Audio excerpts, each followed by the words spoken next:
everyone, and welcome back. Today we're gonna study chapter 5 of Proverbs, since today is January 5th. If you're new, my name is Meg, and welcome. This month, I'm taking a shift from what I normally do and inviting you into my devotional time. Every month, I study one chapter of Proverbs with each day. There's 31 chapters in Proverbs, so that means I can study one a day and pretty much get through the entire book. And so this month I'm inviting you in and starting off January with just kind of like 31 days of wisdom from the book of Proverbs. If you haven't already, you can watch chapters 1 through 4. And so we're gonna dive in. Today I'm gonna be reading from the ESV. And my chapter in the ESV is called Warning Against Adultery. My son, be attentive to my wisdom. Incline your ear to my understanding, that you may keep discretion.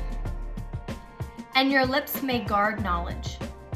For the lips of a forbidden woman drip honey, and her speech is smoother than oil. But in the end, she is as bitter as wormwood, sharp as a two-edged sword. Her feet go down to death. Her steps follow the path to Sheol. She does not ponder the path of life. Her ways wander, and she does not know it. And now, O sons, listen to me, and do not depart from the words of my mouth. Keep your way far from her, and do not go near the door of her house, lest you give your honor to others, and your years to the merciless. Lest strangers take their fill of your strength, and your labors go to the house of a foreigner, and at the end of your life you groan. When your flesh and body are consumed, and you say, how I hated discipline, and my heart despised reproof. I did not listen to the voice of my teachers, or incline my ear to my instructors. I am at the brink of utter ruin in the assembled congregation. Drink water from your own cistern, flowing water from your own well. Should your springs be scattered abroad, streams of water in the streets, let them be for yourself alone, and not for strangers with you. Let your fountain be blessed, and rejoice in the wife of your youth, a lovely deer, a graceful doe. Let her breasts fill you at all times with delight. Be intoxicated always in her love. Why should you be intoxicated, my son, with a forbidden woman, and embrace the bosom of an adulteress? For a man's ways are before the eyes of the Lord, and he ponders all of his paths. The iniquities of the wicked ensnare him, and he is held fast in the cords of his sin. He dies for lack of discipline, and because of his great folly, he is led astray. Wow. There were a couple things that stood out to me when I was reading this. And one of the first things that stood out to me was right ahead in the first 3 verses, where it says, my son, be attentive to my wisdom. Incline your ear to my understanding, that you may keep discretion, and your lips may guard knowledge. For the lips of a forbidden woman drip honey, and her speech is smoother than oil.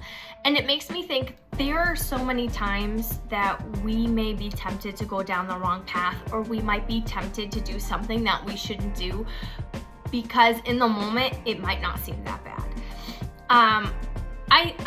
Again, starting 1 Samuel, it reminded me of 1 Samuel when a couple times Saul said to David after he had been trying to kill him, like, you know what, you're right, I'm sorry, I shouldn't try to kill you. I'm not going to try to kill you anymore. But David knew that wasn't going to happen, and so he wasn't tricked by the words that he was saying. Instead, he was able to use knowledge and use wisdom and not go back. Therefore, he was not killed. And it makes me think especially of Matthew, where chapter 7 says, you will know them by their fruit. You will know people by their fruit. You will know their genuineness by their fruit. We have to be careful of the words that we're listening to, the people we're taking advice from. Like we talked about yesterday, how close we go up to that line, right? You might feel convicted about something personally. Like, I'm not comfortable with this. I'm not going to do this. And then you have people coming in like, it's really not that bad. Maybe you should. No. Nope. You need to shut it down and say, nope, this is not it. This is not what I'm doing. And it makes me think, especially in the New Living Translation, verse 23 says, he will die for lack of self-control.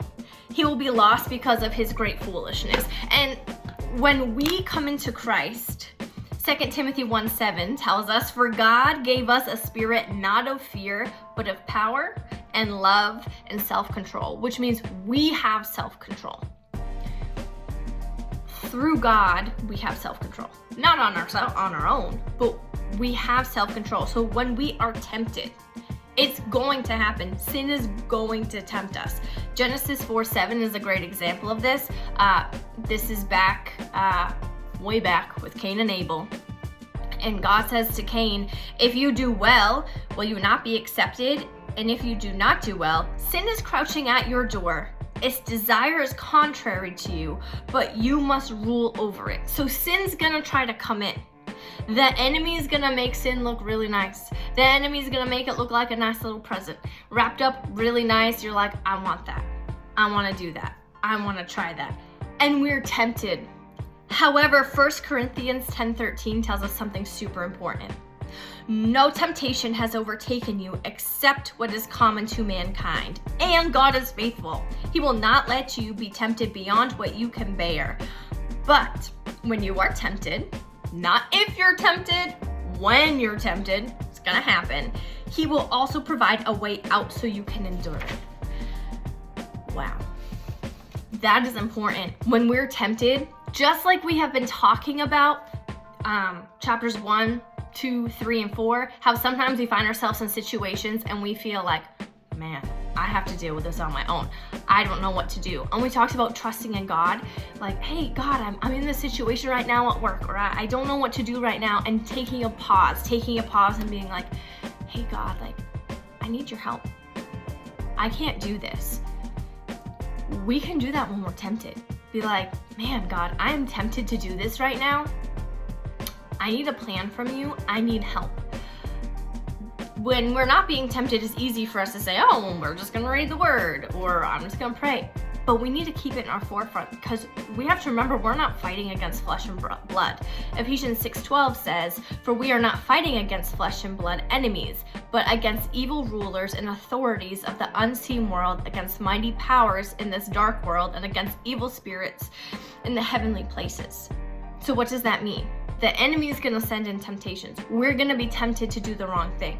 Just like we talked about the other day, the Proverbs that says there's a way to man that seems good, but it actually leads to death.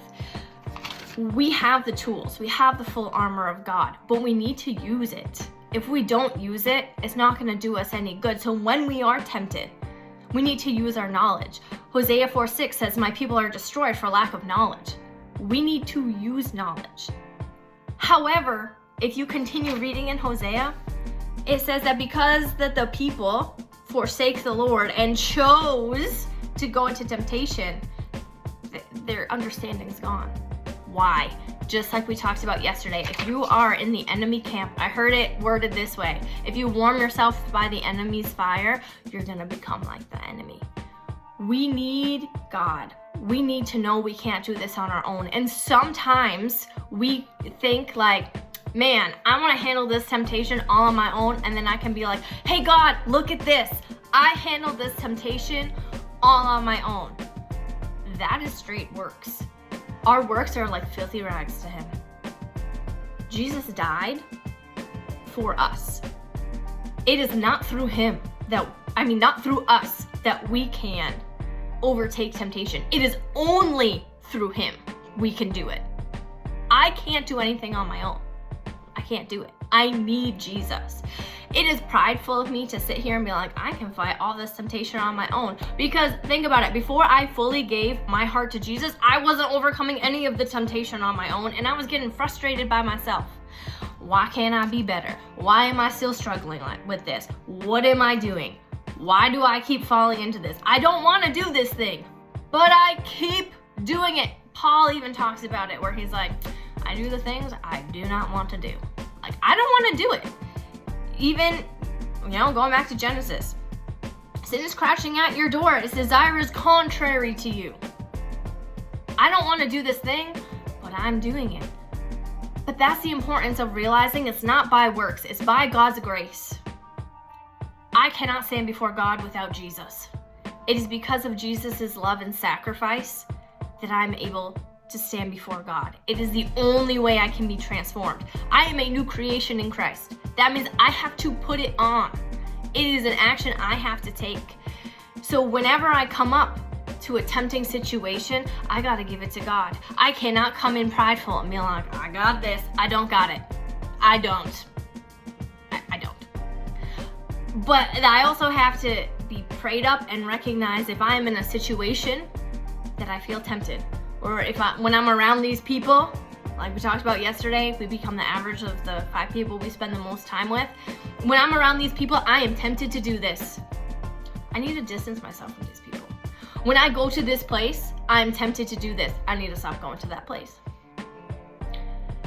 And if there's a situation I can't avoid and I know a temptation is going to come, an example of this might be like, hey, I'm at work and this person might say something and it's gonna be really hard for me to speak in love. You might not be able to avoid that situation, but you can pray about it. Pause, take a moment. Lord, I am tempted right now to not use the spirit of self-control that you have given me. And I'm tempted right now just to say these things, but that is not acting in love, and that is not what you call me to do. So one thing I'm gonna focus on, especially today, is in a moment I feel tempted.